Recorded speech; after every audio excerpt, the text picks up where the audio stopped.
terletak di Teluk Bone, Institut Agama Islam Negeri Palopo berdiri dan berkhidmat untuk pendidikan tinggi Islam yang terkemuka dalam integrasi keilmuan bercirikan kearifan lokal.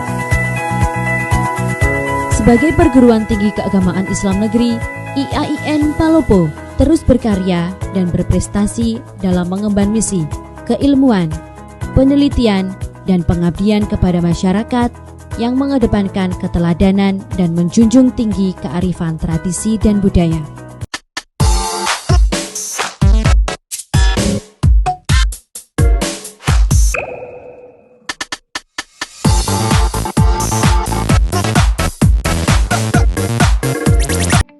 Bismillahirrahmanirrahim. Assalamualaikum warahmatullahi wabarakatuh.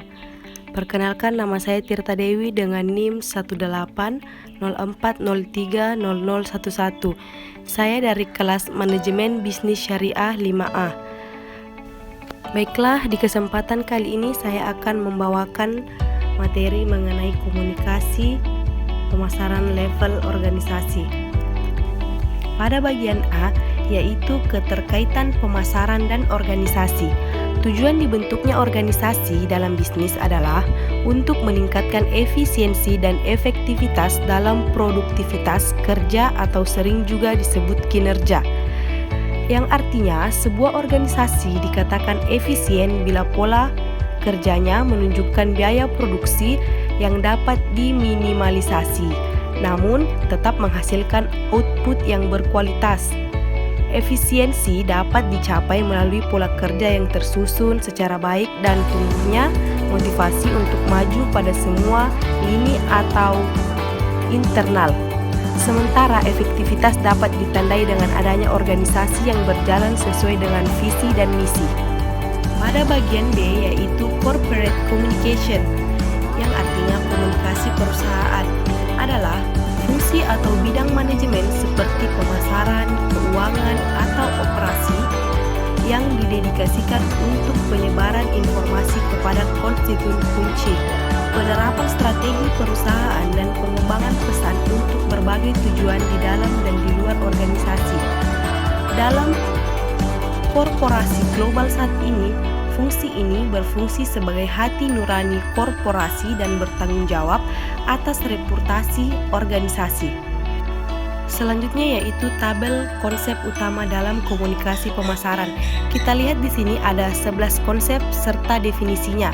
Yang pertama yaitu misi, tujuan utama sesuai dengan nilai. Yang kedua visi, yang ketiga tujuan sasaran perusahaan, dan yang keempat strategi, kelima identitas perusahaan, keenam citra perusahaan, ketujuh reputasi perusahaan, yang kedelapan yaitu stakeholder, yang kesembilan public, 10 pasar, dan yang ke-11 itu communication.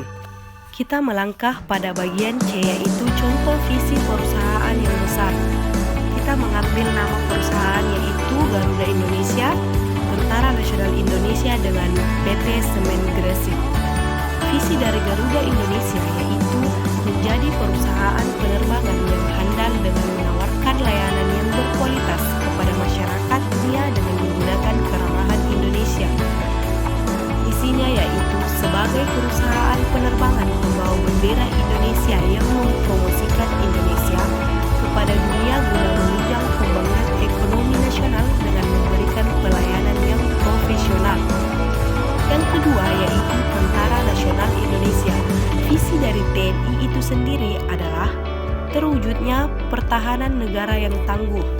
Misinya antara lain, misi TNI adalah menjaga kedaulatan dan keutuhan wilayah Negara Kesatuan Republik Indonesia atau yang biasa disebut dengan NKRI serta keselamatan bangsa. Dan yang ketiga yaitu PT Semen Gresik yang memiliki visi menjadi perusahaan persemenan bertaraf internasional yang terkemuka dan mampu meningkatkan nilai tambah kepada para pemangku kepentingan atau biasa disebut stakeholders. Visinya yaitu ada dua. Yang pertama memperdagangkan semen dan produk terkait lainnya yang berorientasikan kepuasan konsumen dengan menggunakan teknologi yang ramah lingkungan. Yang kedua yaitu mewujudkan manajemen perusahaan yang berstandar internasional dengan menjunjung tinggi etika bisnis. Semangat! Bagian D yaitu iklim organisasi. Tujuan komunikasi dalam organisasi adalah untuk menciptakan iklim yang kondusif dalam suatu organisasi. Dengan pengetahuan tersebut, memungkinkan setiap orang bisa saling mendukung dalam mencapai tujuan organisasi. Masing-masing individu merasa bahwa dirinya merupakan bagian dari keluarga besar, yang bila ada orang lain yang menderita, dirinya ikut merasakan, menderita pula, yang biasa kita sebut dengan empati. Berikut ini adalah karakteristik iklim organisasi, antara lain adanya dukungan atau support, manajemen mengikut sertakan anggota organisasi dalam proses pengambilan keputusan, adanya kejujuran dan percaya diri, dan yang terakhir yaitu di semua lini ada keterbukaan dan ketulusan. Itulah materi singkat yang sempat saya paparkan, kurang lebihnya mohon dimaafkan, dan apabila ada salah kata juga mohon dimaafkan. Wabillahi taufiq wal hidayah. Wassalamualaikum warahmatullahi wabarakatuh.